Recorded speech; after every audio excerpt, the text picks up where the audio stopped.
বিসমিল্লাহির রহমানির রহিম। আসসালামু আলাইকুম সুপ্রিয় শিক্ষার্থীরা, আজকে অষ্টম শ্রেণীর গণিত ক্লাসে সবাইকে স্বাগতম। তো আশা করি সবাই ভালো আছো, সুস্থ আছো। আমি আলহামদুলিল্লাহ ভালো আছি। তো আজকে তোমাদের আমি করাবো অনুশীলনী 2.2 থেকে অঙ্কগুলো, কারণ আমরা এর আগে এগুলো 2.1 পর্যন্ত করা হয়ে গেছিল, যে কারণবশত আমরা আজকে 2.2 থেকে শুরু করব। তো 2.2 এর যে অঙ্কগুলো সেগুলো হলো চক্রবৃদ্ধি মুনাফার অঙ্ক। হ্যাঁ, তো এক্ষেত্রে আমাকে যে সূত্রটা প্রয়োগ করতে হবে সেই সূত্রটা একটু দেখে নিই। আগে চক্রবৃদ্ধি মূলধনের সূত্রটা দেখি। চক্রবৃদ্ধি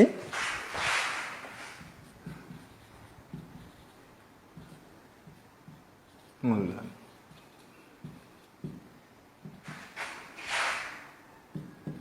C সমান P into 1 plus R whole to the power N। এটা হলো চক্রবৃদ্ধি মূলধনের সূত্র। আর চক্রবৃদ্ধি মুনাফার সূত্র হইল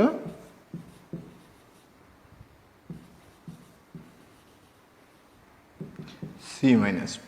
তার মানে C যদি মানটা আমরা বসিয়ে দিই, ঘটনা দাঁড়াচ্ছে এটা, তাই তো। এখানে আমরা এর আগেও জানি আসল সম্বন্ধে আমাদের ধারণা আছে। আগেও আমরা গত অধ্যায়ে সরল মুনাফার অধ্যায়ে আমরা পি সমান কি আসল, যে আসল পি এটা শিখেছি, তাই তো। আসল সমান পি, আর মুনাফার হার আর, মুনাফার হার হলো কি আর, তারপরে সময় এন, এগুলো আগেই শিখেছি, তাই তো। এখানে চক্রবৃদ্ধি মূলধনটা হচ্ছে সি, এই জিনিসটা শুধু নতুন, আর কিছুই নয়। তো এই জিনিসগুলোই আমাকে জানতে হবে, আর কিচ্ছু লাগবে না। তো তবে একটা কথা বলে রাখি, আমরা সরল মুনাফায় যে জিনিসটা করেছি সেটা হলো যে একটা টাকা দেয়া থাকলো, এত বছরে এর মুনাফাটা কত, মুনাফার হার দেয়া থাকলো, আমরা বের করেছি, তাই তো। কিন্তু এখানে যে জিনিসটা তোমাকে করতে জানতে হবে সেটা হলো যে এখানে আবার ব্যাপারটা হয় যে, মনে করো আমি 100 টাকা দিলাম, তো 100 টাকার 1 বছরে 10 টাকা মুনাফা পেলাম, পরের বছরে গিয়ে ওই 110 টাকা থেকে আমাকে কাজ করতে হয়। বিষয় তখন 110 টাকাই কি আসল হয়ে যায়। তো এই জিনিসটাই আমাকে করতে হবে। তো দেখি কিভাবে করা যায়। খুব সহজ জিনিস, কঠিন কিছুই না, একেবারেই সহজ। তো আমরা দু একটা অঙ্ক করলেই বুঝতে পারবো। যেমন ধরো 7 নম্বর প্রশ্নটা তোমাদের দেয়া আছে, বার্ষিক 10% মুনাফায় 8,000 টাকা 3 বছরের চক্রবৃদ্ধি মূলধন নির্ণয় করো। তো দেখা যাক কিভাবে করা যায়। তো কি কি দেয়া আছে আগে সেটা জেনে নেই। কি কি এখানে মুনাফার হার দেয়া আছে 10%, তাই তো। আসল দেয়া আছে 8,000 টাকা এবং সময় দেয়া আছে 3 বছর। তাহলে চক্রবৃদ্ধি মূলধন খুব সহজেই সূত্র বসিয়ে কি করে ফেলা যায়। তো যেহেতু এর আগে কখনো এগুলো করানো হয় নাই, সেহেতু একটা করেই দিই। হ্যাঁ,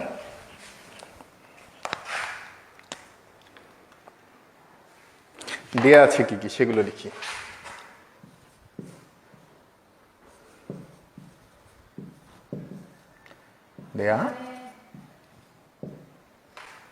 দেয়া আছে মুনাফার হার আর সমান 10%। তো পার্সেন্ট আমরা তুলে দিলে জানি যে 100 হয় নিচে, তাই তো। 10/100 কাটাকাটি করলে 1/10 আসতেছে, 0 0 যদি কেটে দিই তাহলে এত টাকা। এটা হলো কি মুনাফার হার। আসল দেয়া আছে,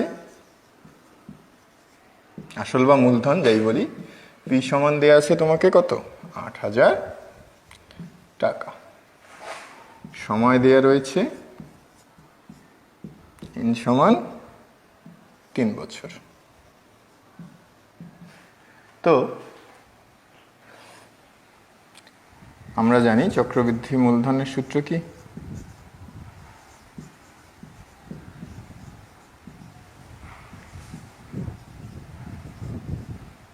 মূলধন সি সমান সমান, একবারে লেখার দরকার নেই, একটু ভেঙে ভেঙেই লিখি, সূত্রটা লিখে নিই আগে, সেখান থেকে তারপরে এখন আমরা মান বসিয়ে দিলেই হয়ে যাচ্ছে। তা 8,000 এখানে হচ্ছে 1 যোগ আর বলতে হচ্ছে কি 1/10, এন বলতে হচ্ছে তোমার 3 বছর। তাহলে তুমি চাইলে দশমিকেও আনতে পারো ক্যালকুলেটর চেপে, এমনিতে লসাগু করলেও হচ্ছে, সমস্যা নেই। তো এখানে আসতেছে কি 0.1, বা ভেঙে ভেঙে করতে চাইলে খুব সহজেই করা যাবে, সমস্যা নেই।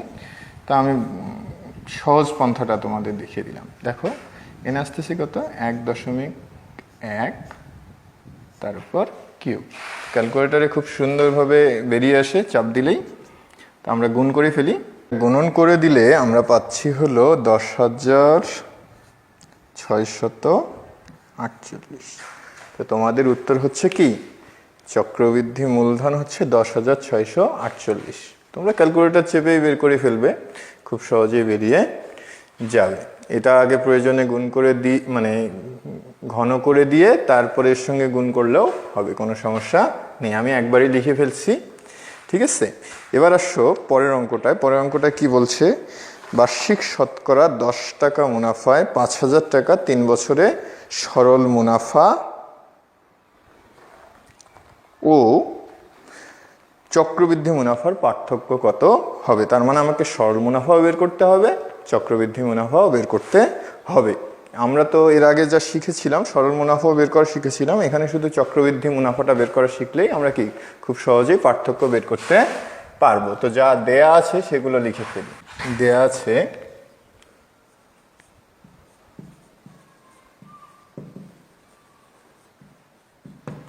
আছে শতকরা 10 টাকা মুনাফায়, তার মানে কি মুনাফার হার দেয়া আছে, তাহলে মুনাফার হার লিখে ফেলি। মুনাফার হার 10%, তাই তো। তাহলে 10/100 টাকা, তাহলে হচ্ছে 1/10 টাকা। এটা পেলাম আমরা কি মুনাফার হার, আর সমান সমান। এখন মূলধন বা আসল যাই বলো, মূলধন দেয়া আছে পি সমান কত, 5,000 টাকা। আর সময় আগের মতোই অনেকটা, সব কিছুই আগের মতো। এন সমান কি 3 বছর। আচ্ছা, সরল মুনাফার সূত্র কি জানি, সরল মুনাফার সূত্র কি জানি, আই সমান কি পি আর এন, তাই তো। আই সমান পি আর এন বা পি এন আর, যাই বলো সমস্যা নেই। পি এর মান কত 5,000, এন বলতে হচ্ছে, আর বলতে হচ্ছে 1/10, এন বলতে হচ্ছে 3, তাই তো। আমি কেটে দিই, 0 0 কাটা, 3 5 15, তাহলে 1,500 টাকা। এটা পেলাম আমরা সরল মুনাফা। এখন যদি আমরা চক্রবৃদ্ধি মুনাফা বের করি, চক্রবৃদ্ধি মুনাফা সমান কি সি মাইনাস পি না। সি বলতে কি পি ইন্টু 1 যোগ R whole to the power N বিয়োগ পি। তাহলে পি বলতে দেয়া আছে তোমাকে 5,000, 1 যোগ আর বলতে হচ্ছে 1/10, এন তো 3 বিয়োগ কত 5,000, তাই তো। তাহলে 5,000 1 যোগ 0.1, একটু আগে করেছি এরকম, তাহলে এই হলো 5,000 1.1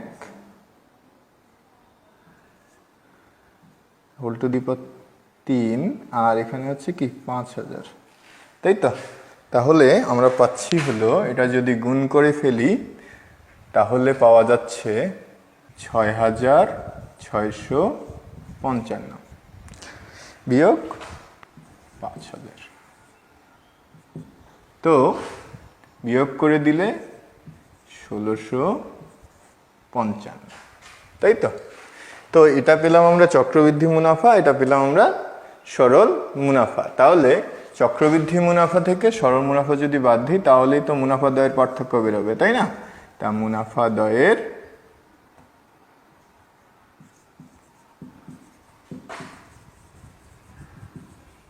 পার্থক্য, তাহলে এই 1,655 বিয়োগ 1,500, তাই তো। 1,500 ছিল, তো 1,655 থেকে 1,500 বাদ দিলে কত হচ্ছে 155 টাকা। খুবই সহজ জিনিস, কঠিন কিছুই নয়। তো এই ধরনের প্রশ্নগুলো পরীক্ষায় খুব বেশি আসে, তো তোমাদের অবশ্যই শিখতে হবে এবং এই ধরনের প্রশ্নগুলোর উত্তর অবশ্যই দিতে পারতে হবে, ঠিক আছে। এখন তো যাই হোক, 9 নম্বর প্রশ্নটা একটু দেখি। একই হার মুনাফায় কোনো মূলধনের 1 বছরান্তে চক্রবৃদ্ধি মূলধন 6,500 টাকা ও 2 বছরান্তে চক্রবৃদ্ধি মূলধন 6,760 টাকা বলা হয়েছে। এখন মূলধন কত, এটা দু নিয়মে করা যায়, তো আমি সহজ পন্থাটাই যাব। তোমরা একটু দেখো, আমি বলেছিলাম যে প্রথম বছরের চক্রবৃদ্ধি মূলধনটা দ্বিতীয় বছরে গিয়ে কি হয়ে যায়, মূলধন হয়ে যায়। ওই যে বললাম 100 টাকার মুনাফা যদি পাই আমরা 10 টাকা, পরে গিয়ে হচ্ছে কি 110 টাকা, এটার উপরেই আপনার মুনাফা পাবো পরের বছরে গিয়ে। এইখানের অঙ্কটাই, এই জিনিসটাই আমাকে কি করতে হবে, তো একটু মাথায় রাখি, দেখো কিভাবে হয়। তো দ্বিতীয় বছরান্তে নাম্বার দিই, দ্বিতীয় বছরান্তে দ্বিতীয় বছরান্তে মানে দ্বিতীয় বছরের বেলা আর কি, দ্বিতীয় বছরের বেলা মূলধনটা হয়ে যাচ্ছে তাহলে কত, ওই যে প্রথম বছরের চক্রবৃদ্ধি মূলধন যেটা দ্বিতীয় বছরে সেটাই কি মূলধন, তার মানে কি মূলধন পি সমান আমরা বুঝতেছি 6,500 টাকা। তো আর চক্রবৃদ্ধি মূলধন দেয়া আছে, চক্রবৃদ্ধি মূলধন দেয়া আছে তোমাকে সি সমান কি 6,760 টাকা, 6,760 টাকা এটা দেয়া আছে। তো পি দেয়া, সি দেয়া, আমাকে আর কিছুই দেয়া নাই, দেয়া আছে 1 বছর সময়, যেহেতু প্রথম বছর থেকে দ্বিতীয় বছরে গেলে কি হচ্ছে 1 বছর, তাই তো, সেক্ষেত্রে 1 বছর পাচ্ছি আমরা। এখন তার মানে আমাকে মুনাফার হারটা দেয়া নেই, তাহলে ধরে নেই মুনাফার হার R%, হার R%। আমরা জানি সি সমান কি পি ইন্টু 1+R⁴n। সি বলতে 6,760, পি বলতে আছে 6,500, 1+R বলতে হলো R বাই, এখানে R বাই 100 করে নেওয়া যায়, তাই তো, টাকা করে নিলে একটু সুবিধে হবে। হ্যাঁ, n বলতে তো 1। তো দেখো 6,760, এই পাশের জিনিসটা এই পাশে আসলে কি গুণ অবস্থায় থাকলে এই পাশে আসলে ভাগ হয়ে যায়, তাই তো। তো সেই ভাগ করে দিলাম, এখানে 1+R/100, তাই তো, 1+R/100, উপরে 1-এর তো ওইটাই হবে একবার যেহেতু। তো এটাকে যদি আমরা ভাগ করি তাহলে পাওয়া যাচ্ছে 1.04। তো এটা যা ছিল রেখে দিলাম। তো এই একটাকে আমরা যদি এদিকে নিয়ে আসি, 1.04 বিয়োগ 1 সমান কি R/100। তো এটা থেকে এটা যদি বিয়োগ করে দিই 0.04 হচ্ছে, এখানে R/100। এটা যদি এখানে গুণ করে দিই তাহলে সুতরাং আমরা R সমান পাবো, এটা গুণ করে দিলে হচ্ছে 4, তাই তো। R সমান আমরা পেলাম 4, মানে মুনাফার হার আমরা পেয়ে গেলাম 4। এটাই প্রথম বছরান্তে গিয়ে এটা দিয়ে যদি কাজ করি তাহলেই মনে হয় আমাদের আসলটা বেরিয়ে যাবে। দেখি প্রথম বছরের ক্ষেত্রে, মানে প্রথম বছরান্তে দেখো মুনাফার হার তো এটাই ছিল, আগেও ছিল যা, পরেও তা, তাহলে মুনাফার হার 4%, লিখি মুনাফার হার 4%, তার মানে কি 4/100 টাকা। কাটাকাটি করলেও করা যাবে, না করলেও রেখে দেওয়া যাক, পরে একসঙ্গে করে ফেলবো। এখন দেখো আর কি দেয়া আছে, সময় 1 বছর, প্রথম বছরে শুধু 1 বছরই হচ্ছে তাহলে, তাই না, সময় হচ্ছে 1 বছর। এখন সময় পেলাম, মুনাফার হার পেলাম, আমাকে চক্রবৃদ্ধি মূলধন কিন্তু প্রথম বছরের ক্ষেত্রে দেয়াই আছে।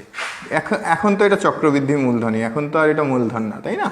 চক্রবৃদ্ধি মূলধন সি সমান কত দেওয়া আছে,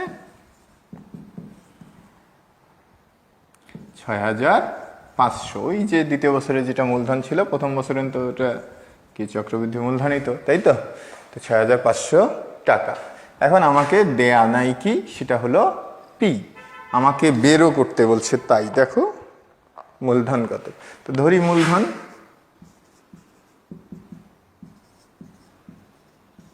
মূলধন পি টাকা। তাহলে আমরা জানি কি, আমরা জানি সি সমান পি ইন্টু 1+r⁴n। সি হলো 6,500, পি হলো জানা নেই, 1+r বলতে 4/100, n বলতে তো 1। তাহলে 6,500 পি থাকলো, এখানে 1, এটাকে যদি ভাগ করে দিই 0.04 আসতেছে। উপরে 1 দেওয়ার দরকার নাই, মানে 1 না দিলেও চলছে, তাই তো। তো 6,500 এখানে হচ্ছে গুণন কি 1.04। এটা গিয়ে যদি এপাশে ভাগ হয়ে যায়, 6,500 1.04 সমান কি পি। তাহলে আমরা পি সমান পাচ্ছি কি, ভাগ করে দিলে 6,250। মূলধন এত টাকা, মূলধন 6,250 টাকা। এটা ছিল অঙ্ক। তো এই অঙ্কটা অন্যভাবেও করা যেত, তো আমি ভেজালে গেলাম না, সহজভাবেই করে দিলাম। একটু লম্বা হলো, সমস্যা নেই, তবে বুঝতে সুবিধা হবে আশা করি। তো এই ছিল অঙ্ক। আচ্ছা, এবার আমরা বাড়ির কাজের দিকে অগ্রসর হব।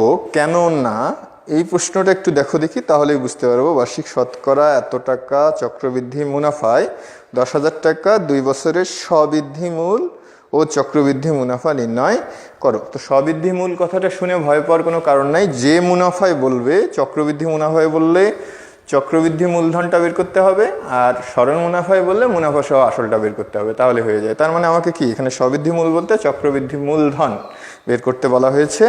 আর চক্রবৃদ্ধি মূলধন বের হলে চক্রবৃদ্ধি মুনাফা মনে হয় খুব বেশি কষ্টকর নয়, শুধু আসলটা বাদ দিয়ে দিলেই হয়ে যায়, ঠিক আছে।